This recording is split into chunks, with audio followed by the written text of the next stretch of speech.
প্রাচীন বাংলার রাজধানী ছিল আজকের এই আমাদের সোনারগাঁও। ঈসা খাঁর স্মৃতি বিজড়িত এই সোনারগাঁও ছিল রাজনৈতিকভাবে সমৃদ্ধ।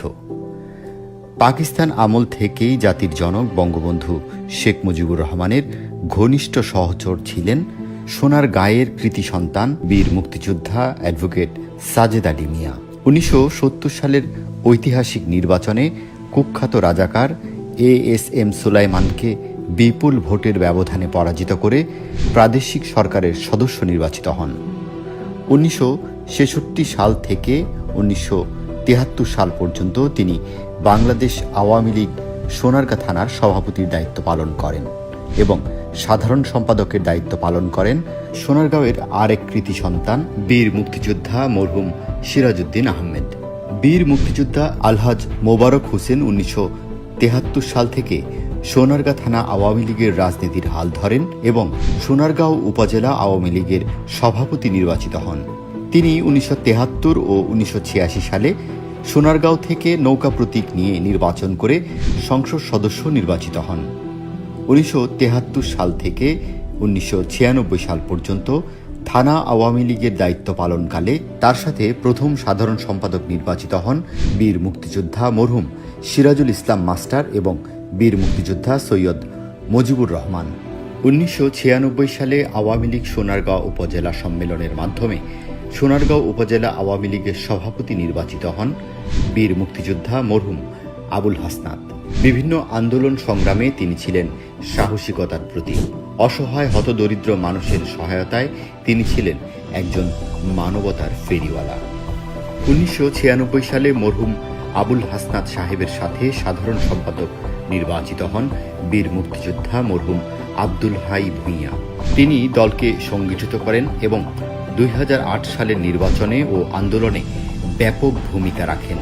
2006 সালে ভারপ্রাপ্ত সভাপতির দায়িত্বভার গ্রহণ করেন তৎকালীন সহসভাপতি সোনারগাঁও উপজেলা পরিষদের বর্তমান চেয়ারম্যান অ্যাডভোকেট শামসুল ইসলাম ভূঁইয়া এবং তার পাশাপাশি সোনারগাঁও উপজেলা আওয়ামী লীগের সাবেক সহসভাপতি বীর মুক্তিযোদ্ধা মরহুম মোশাররফ হোসেনও নেতৃত্ব দিয়ে দলকে সংগঠিত করেন।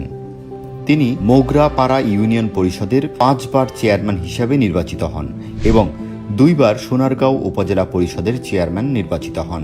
2013 সালে সোনারগাঁও উপজেলা আওয়ামী লীগের সাধারণ সম্পাদক আব্দুল হাই ভূঁইয়ার মৃত্যুর পর তৎকালীন যুগ্ম সাধারণ সম্পাদক মাহফুজুর রহমান কালাম ভারপ্রাপ্ত সাধারণ সম্পাদকের দায়িত্বভার গ্রহণ করেন এবং দলকে সাংগঠনিকভাবে শক্তিশালী করার জন্য ব্যাপক ভূমিকা রাখেন। তিনি সোনারগাঁও ডিগ্রি কলেজ ছাত্রলীগ, সোনারগাঁও উপজেলা ছাত্রলীগের সভাপতির দায়িত্ব পালন করেন এবং নারায়ণগঞ্জ জেলা ছাত্রলীগের সাংগঠনিক সম্পাদকের দায়িত্ব পালন করেন। স্বৈরাচার এরশাদ সরকার এবং বিএনপি জামায়াত জোটের সরকারের বিরুদ্ধে ব্যাপক আন্দোলন গড়ে তোলেন এবং 2008 সালে জাতীয় সংসদ নির্বাচনে ব্যাপক ভূমিকা রাখেন। 2019 সালে বর্তমান উপজেলা পরিষদের চেয়ারম্যান বীর মুক্তিযোদ্ধা অ্যাডভোকেট শামসুল ইসলাম ভূঁইয়াকে আহ্বায়ক করে নারায়ণগঞ্জ 3 সোনারগাঁও সিদ্ধিরগঞ্জ থেকে নির্বাচিত সাবেক সংসদ সদস্য আব্দুল্লাহ আল কায়সার হাসনাত ও পিরোজপুর ইউনিয়ন পরিষদের চেয়ারম্যান ইঞ্জিনিয়ার মাসুদুর রহমান মাসুমকে যুগ্ম আহ্বায়ক করে 22 সদস্য বিশিষ্ট আহ্বায়ক কমিটি ঘোষণা করেন নারায়ণগঞ্জ জেলা আওয়ামী লীগ। উল্লেখ্য 2001 সালে বিএনপি জামায়াত জোট সরকারের ব্যাপক দুর্নীতি, নিপীড়ন ও নির্যাতনের বিরুদ্ধে দেশরত্ন জননেত্রী শেখ হাসিনার ডাকে সাড়া দিয়ে সোনারগাঁও উপজেলা আওয়ামী লীগকে সাথে নিয়ে সকল আন্দোলন সংগ্রাম সফল করতে ব্যাপক ভূমিকা ও জেল জুলুম নির্যাতন সহ্য করেন আব্দুল্লাহ আল কায়সার হাসনাত। 1/11-তে দেশরত্ন জননেত্রী শেখ হাসিনাকে গ্রেফতারের পর শেখ হাসিনার মুক্তির আন্দোলনেও ব্যাপক ভূমিকা রাখেন।